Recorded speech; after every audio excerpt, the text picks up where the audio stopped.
कभी सोचा है पानी गीला क्यों है, या नमक इतना सॉलिड, इतना क्रिस्टल जैसा क्यों होता है?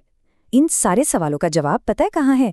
एक ऐसे इनविजिबल ग्लू में जो पूरी दुनिया को लिटरली एक साथ जोड़कर रखता है, और उसे हम कहते हैं केमिकल बॉन्डिंग।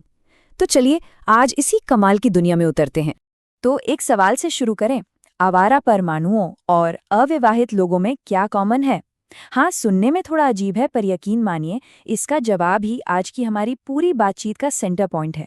इससे हमें ये समझ आएगा कि एटम्स आखिर चाहते क्या हैं। देखिए, हर अकेला एटम एक एक तरह से आवारा होता है, बहुत ज्यादा एनर्जी होती है उसमें, बेचैन रहता है, मतलब स्टेबल नहीं होता, और उसका बस एक ही मकसद होता है जिंदगी में, स्टेबिलिटी पाना। मतलब एक ऐसी स्टेट में पहुंचना जहां एनर्जी कम हो और शांति ज्यादा। केमिस्ट्री की दुनिया में स्टेबिलिटी ही सब कुछ है, वही अल्टीमेट गोल है।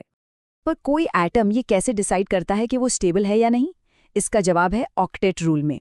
इसको एटम्स का गोल्डन रूल समझिए। मान लीजिए कि हर एटम के लिए 8 दोस्तों का एक ग्रुप एकदम परफेक्ट होता है। जब उसके सबसे बाहरी सर्कल में 8 इलेक्ट्रॉन यानी दोस्त पूरे हो जाते हैं, तो वो सबसे ज्यादा खुश और सबसे स्टेबल महसूस करता है। तो सवाल ये है कि कोई एटम इस मैजिक नंबर यानी 8 तक पहुंचता कैसे है? पहला तरीका तो है सीधा सादा लेन देन। इसे एक ऐसे रिश्ते की तरह देख सकते हैं जहां एक देने वाला है और एक लेने वाला। इसको कहते हैं आयोनिक बॉन्ड, और यहाँ सबसे जरूरी शब्द है हस्तांतरण। ये कोई पार्टनरशिप नहीं है, बल्कि एक तरफा लेन देन है। एक एटम, जो अक्सर एक मेटल होता है, अपना इलेक्ट्रॉन पूरी तरह से दूसरे एटम यानी एक नॉन मेटल को दे देता है। यहाँ कोई शेयरिंग नहीं, सिर्फ डोनेशन होता है। इसका सबसे बेस्ट एग्जाम्पल है हमारा खाने वाला नमक यानी NaCl।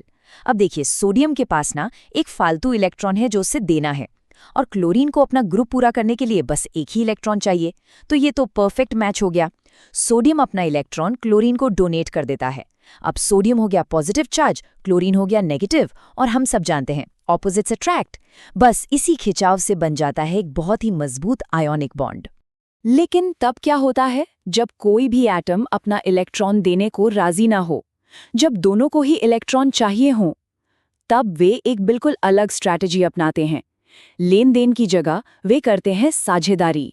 इसे कहते हैं कोवेलेंट बॉन्ड, और यहाँ का मैजिक वर्ड है साझा करना या शेयरिंग। आयनिक बॉन्ड के बिल्कुल उलट, जहाँ एक देता है और दूसरा लेता है, यहाँ दोनों एटम मिलकर इलेक्ट्रॉन्स को शेयर करते हैं ताकि दोनों का काम बन जाए। ये एक तरह का एटॉमिक समझौता है जहां दोनों को फायदा होता है। कोई भी अपना इलेक्ट्रॉन खोता नहीं है, वे अपने रिसोर्सेज को बीच में रखते हैं ताकि दोनों उस 8 के मैजिक नंबर तक पहुंच सकें। ये परफेक्ट टीम वर्क है। और ये पार्टनरशिप कई लेवल्स पर हो सकती है। पानी यानी H2O में एटम सिर्फ एक जोड़ी इलेक्ट्रॉन शेयर करते हैं, जिससे बनता है सिंगल बॉन्ड।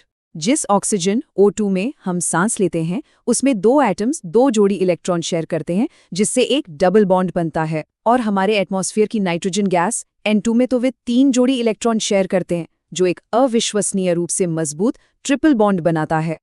तो अब जब हम इन 2 मेन तरीकों को जानते हैं, देना और शेयर करना, तो क्या लगता है कौन सा बॉन्ड ज्यादा मजबूत होगा?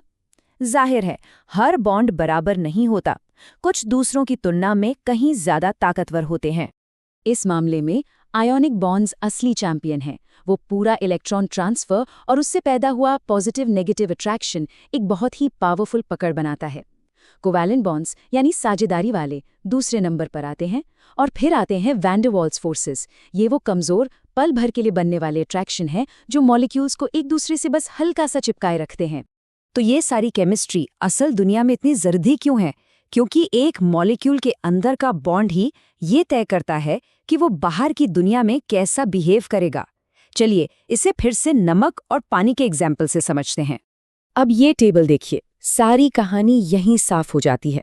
एक तरफ है नमक, आयनिक बॉन्ड इतना मजबूत है कि वो एक पत्थर जैसा क्रिस्टल बन जाता है। उसे उबालने के लिए 1400 डिग्री से ज्यादा गर्मी चाहिए, सोचिए, और पानी में घोल दो तो बिजली भी दौड़ा सकता है।